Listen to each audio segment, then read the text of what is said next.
Bismillahirrahmanirrahim. Assalamualaikum warahmatullahi wabarakatuh.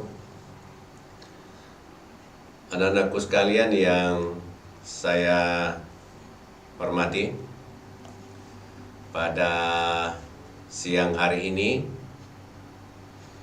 kita akan membahas tentang upaya menjaga kelestarian tanah. Lanjutan dari pertemuan 2 pekan lalu.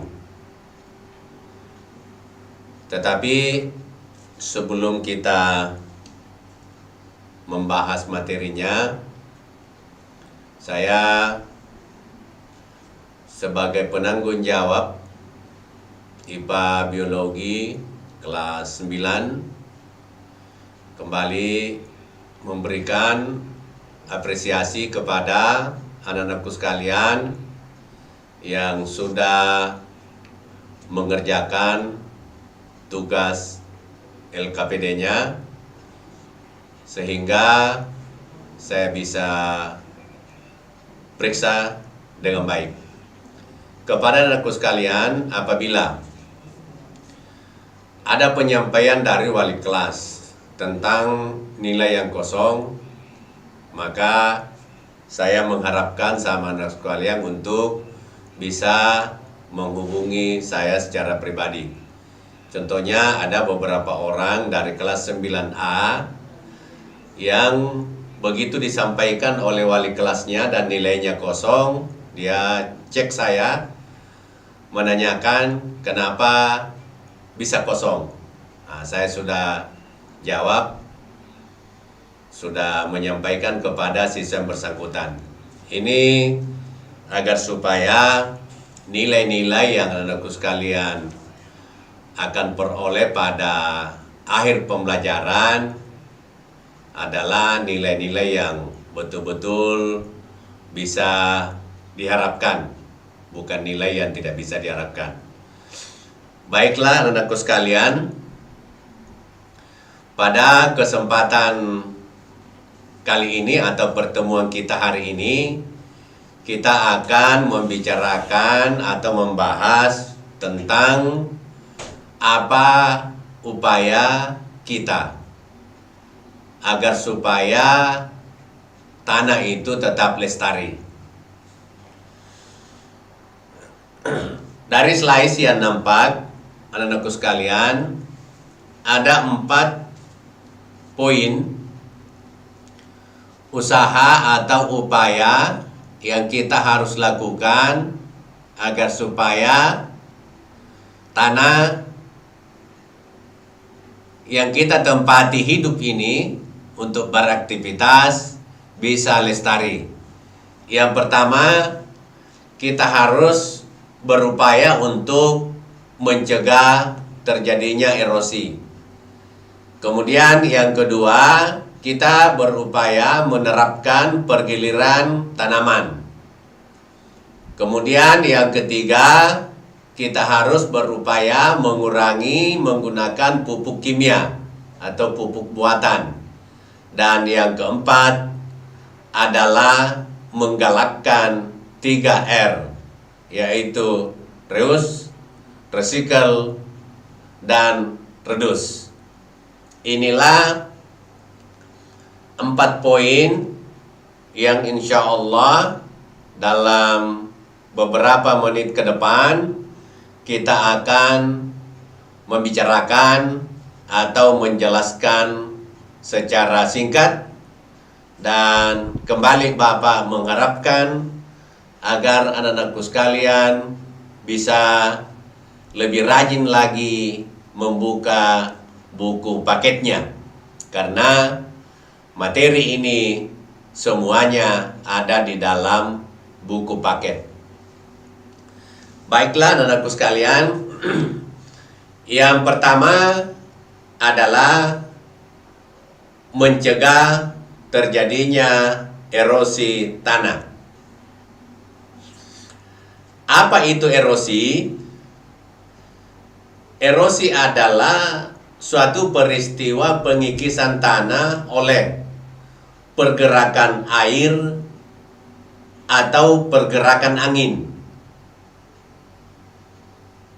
Ini pengertian dari erosi.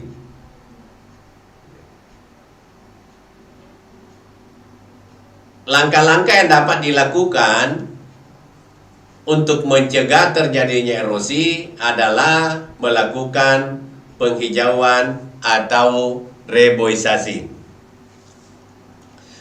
Anak-anakku sekalian, erosi itu adalah peristiwa yang alamiah, tetapi bisa diperparah dengan tindakan manusia. Jadi Bapak ulangi, erosi tanah itu adalah suatu peristiwa yang alamiah, pasti terjadi, tetapi bisa diperparah dengan tindakan atau aktivitas manusia. Yang mana aktivitas manusia yang bisa memperparah atau mempercepat terjadinya proses erosi itu adalah dengan melakukan penebangan atau penggundulan hutan. Ini aktivitas manusia yang dilakukan sehingga bisa terjadi proses erosi dalam waktu yang singkat. Itulah sebabnya maka kita harus melakukan langkah-langkah pencegahan, yaitu penghijauan dan reboisasi. Apa itu penghijauan dan apa itu reboisasi? Penghijauan itu adalah menanami tanaman tanah yang sudah gundul. Jadi kalau ada tanah yang gundul, misalnya di lereng dan gunung, maka kita tanami kembali.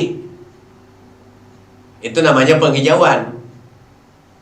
Dengan penghijauan ini, maka insya Allah kita bisa mencegah terjadinya erosi. Sedangkan reboisasi itu adalah penanaman tanaman yang ada di aliran-aliran sungai. Jadi kalau ada aliran sungai, DAS, daerah, ini biasa disingkat DAS, daerah aliran sungai. Jadi pinggir-pinggir sungai itu ditanami kembali tanaman atau pepohonan agar supaya tidak terjadi erosi tadi. Ya, karena kalau tidak ditanami pinggir-pinggir sungai itu, maka tanah yang ada di situ akan terkikis tadi oleh air. Sehingga sungai yang tadinya sempit itu bisa menjadi lebar. Iya, sungainya menjadi lebar itu karena ada tanah yang hilang. Nah, ini ada dua yang harus kita lakukan untuk mencegah terjadinya erosi itu. Adalah penghijauan, itu penanaman kembali tanah-tanah yang gundul oleh tanaman. Kemudian yang kedua adalah reboisasi.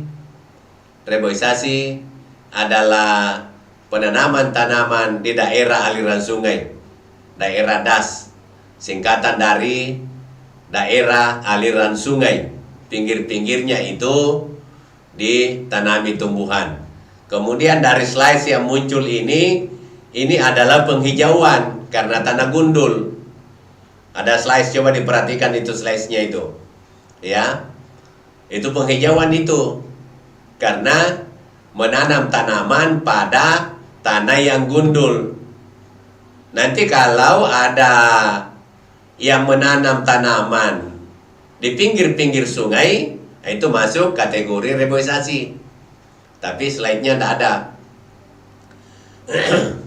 Nah, inilah poin yang pertama yang harus kita lakukan agar supaya terjaga itu kelestariannya tanah. Begitu pentingnya tanah bagi kehidupan seluruh makhluk hidup. Bukan cuma manusia, tapi tanah adalah tempat hidup seluruh makhluk hidup. Manusia, tumbuhan, hewan. Itulah pentingnya tanah bagi kehidupan. Yang kedua adalah penerapan pergiliran tanaman. Ini biasa disebut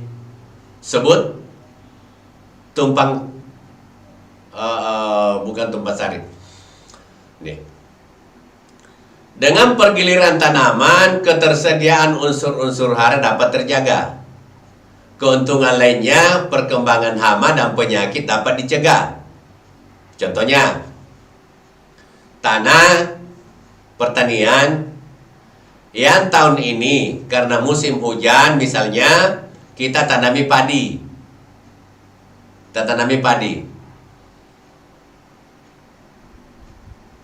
Berikutnya, kalau padinya sudah diambil, kemudian masuk musim kemarau, maka tanah tersebut kita tanami dengan tanaman-tanaman yang bisa mengikat nitrogen dari udara, bisa mengikat rhizobium.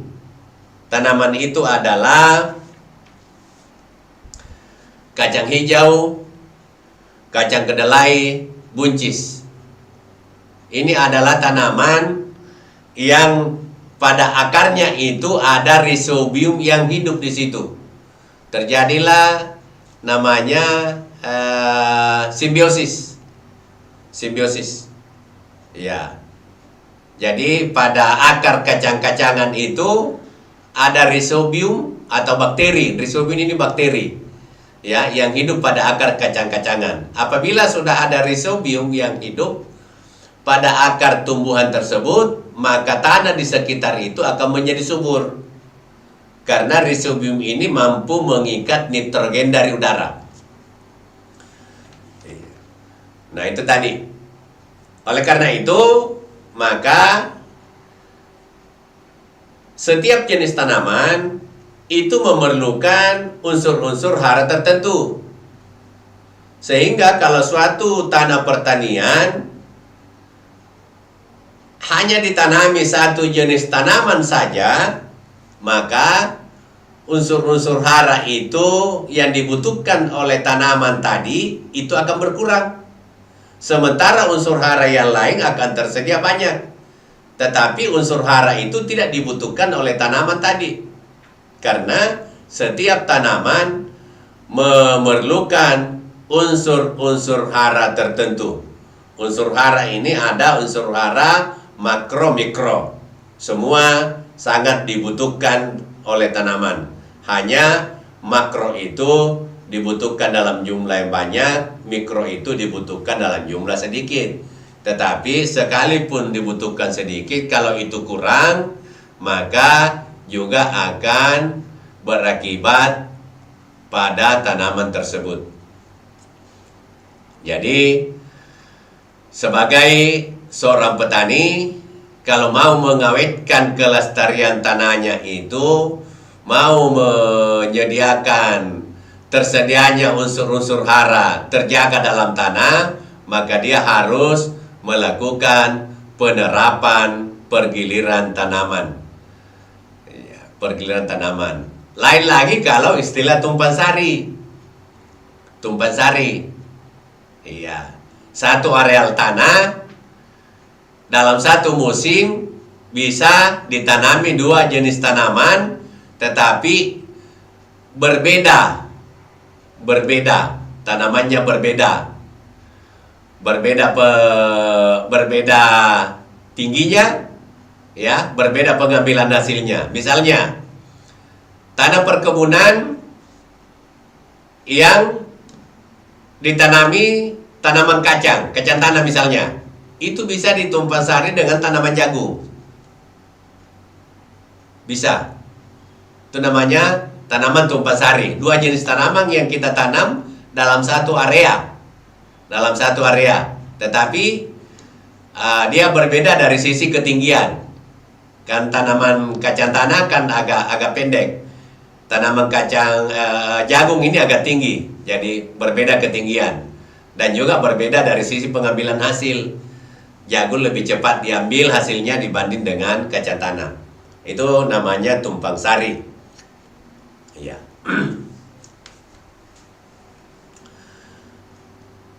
Yang ketiga adalah usaha yang harus kita lakukan dalam pelestarian tanah itu adalah kita berusaha agar supaya mengurangi penggunaan pupuk kimia atau pupuk buatan. Ya. Untuk mengatasi dampak negatif penggunaan pupuk kimia, petani dapat menggunakan pupuk organik. Pupuk yang berasal dari pelapukan sisa-sisa makhluk hidup. Dia bisa tumbuhan, dia bisa hewan, dia bisa dalam bentuk manusia. Ya, ini pupuk organik atau manusia ya. Jadi, apa dampak negatifnya kalau kita selalu menggunakan pupuk kimia? Ya. Pupuk kimia ini kan akan mengurangi tingkat kesuburan tanah, cepat atau lambat. Kalau satu bidang tanah itu setiap ada tanaman yang kita tanam di situ, kemudian pupuk kimia yang dipakai, maka cepat atau lambat dia akan mengurangi tingkat kesuburannya, tingkat kesuburan tanahnya. Oleh karena itu, memang petani diharapkan agar supaya menggunakan pupuk-pupuk organik. Salah satu bentuk pupuk organik, dan ini sudah banyak diperjualbelikan, itu adalah kompos. Kompos bisa juga dari pupuk hijau. Itu pupuk organik itu. Ya. Berasal dari sisa-sisa atau pelapukan-pelapukan dari makhluk hidup. Bisa tumbuhan, bisa hewan, atau manusia. Nah, inilah poin yang ketiga, usaha yang harus kita lakukan atau yang petani harus lakukan agar supaya tanah pertaniannya itu bisa terjaga kelestariannya, sekaligus bisa terjaga kesuburannya. Ya, mengurangi penggunaan pupuk kimia atau pupuk buatan. Lebih baik menggunakan pupuk organik. Misalnya atau contoh adalah kompos dan pupuk hijau. Anak-anakku sekalian, poin yang keempat atau yang terakhir dari materi tentang tanah dan kehidupan ini adalah menggalakkan 3R. Apa itu 3R? 3R itu meliputi reuse, menggunakan kembali, recycle, mengelola kembali, dan reduce, menghemat. Ini dapat dilakukan mulai dari tingkat rumah tangga atau bahkan diri sendiri. Jadi usaha kita yang keempat ini adalah menggalakkan 3R.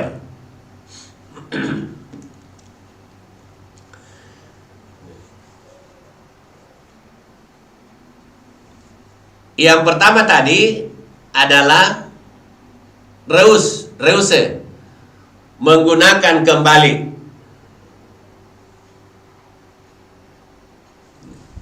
Apa itu contohnya? Kalau reuse menggunakan kembali, misalnya di dalam rumah tangga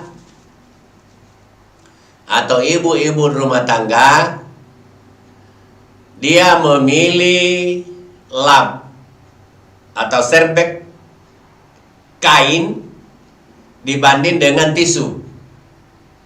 Karena kalau kain, kalau kotor bisa dicuci kembali, berarti menjadi bersih.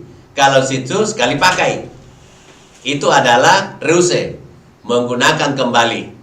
Jadi ibu-ibu rumah tangga itu dia lebih memilih, malah istilahnya lebih hemat, menggunakan kain sebagai lap dibanding dengan tisu. Itu adalah reuse, menggunakan kembali. Kemudian recycle, mengelola kembali.